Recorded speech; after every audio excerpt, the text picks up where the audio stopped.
You know, some people are stars. A few, they become icons. And then there's Shah Rukh Khan. For over 3 decades, he's been way more than just an actor. He's a global cultural force.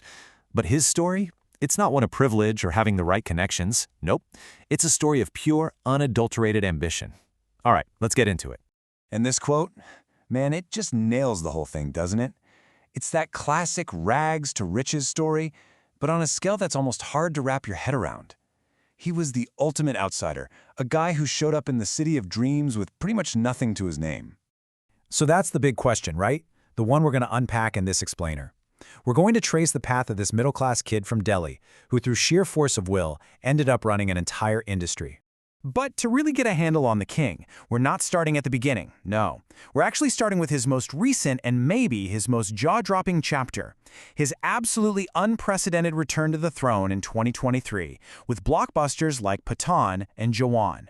And you gotta understand the context here, because that's what makes this so wild. For years, critics were literally writing him off. People were saying his time was up, his era was over. Then, in a single year, he doesn't just deliver a hit, he delivers 2 of the highest-grossing Indian films of all time. It was a massive statement.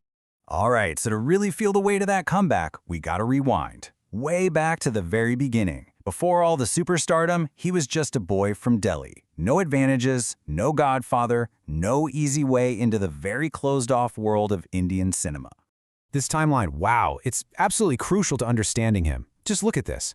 Right when his career is just starting to get going on TV, he's hit with these unbelievable personal tragedies. He loses both his parents. He said before that he only moved to Mumbai to do movies as a way to run away from the grief of his mother's death. That unimaginable pain, it became his fuel. So, you want to know where he started financially? Take a look at this number, 50 rupees. That was his first ever paycheck, his first salary. He earned it working as an usher at a concert. And he used that money to take a train to Agra just so he could see the Taj Mahal. I mean, talk about a humble beginning for a man who would one day be worth over $700 million. So he gets to Mumbai, a city he once famously said he would own one day. But he didn't play by the rules, not at all. While every other aspiring actor was trying to be the perfect, clean-cut hero, he chose a much, much riskier path. And this right here, this shows you just how massive of a gamble he was taking.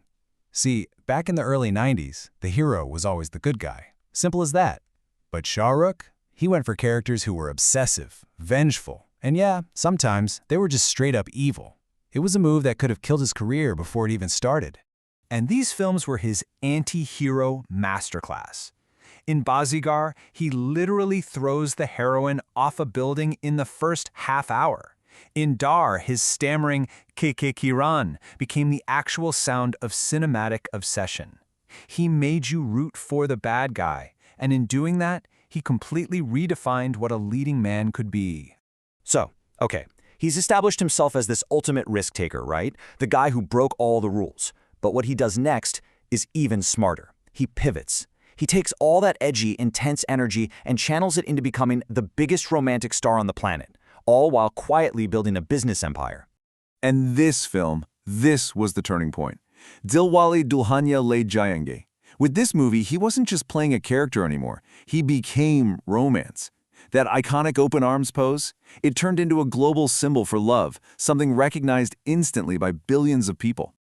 And if you want a physical symbol of his success, look no further than his home, Manat. The name itself means a wish fulfilled. It's the living proof of that promise he made to himself to own the city. A property now worth over 200 crore rupees, that's more than 24 million US dollars. It's not just a house, it's a landmark. It's practically a pilgrimage site for his fans. But here's what's so brilliant about his strategy. His ambition wasn't just about what happened in front of the camera. He started building an empire behind it. He founded Red Chillies Entertainment, which became a powerhouse for visual effects in India, giving him control over how his films were made. Then, he jumps into sports, co-owning the Kolkata Knight Riders cricket team in the massive Indian Premier League. He wasn't just an actor anymore. He was a brand, a CEO, a businessman thinking several moves ahead of everyone else. And when you look at the numbers, they're just mind-boggling. We're talking a net worth of nearly $800 million. To put that in perspective, that makes him richer than Hollywood legends like Tom Cruise or George Clooney. It's not just about the money either. It's the respect. Over 200 awards. And most importantly, it's the people. A fan base in the billions. That makes it one of the largest on the entire planet.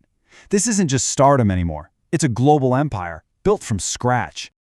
All right, so let's tie this all together. From personal tragedy to blowing up industry norms, from romance king to business tycoon, what does the legacy of Shah Rukh Khan actually represent? You can pretty much map his entire life onto this blueprint.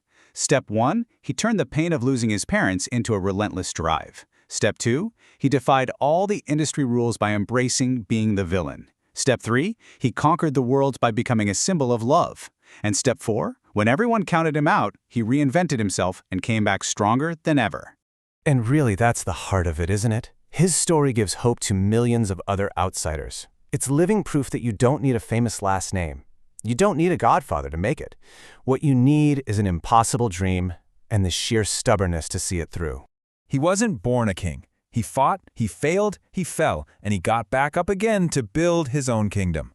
And that kind of leaves us with one final thought. What dreams are we being told are impossible, and do we have the stubbornness to chase them anyway?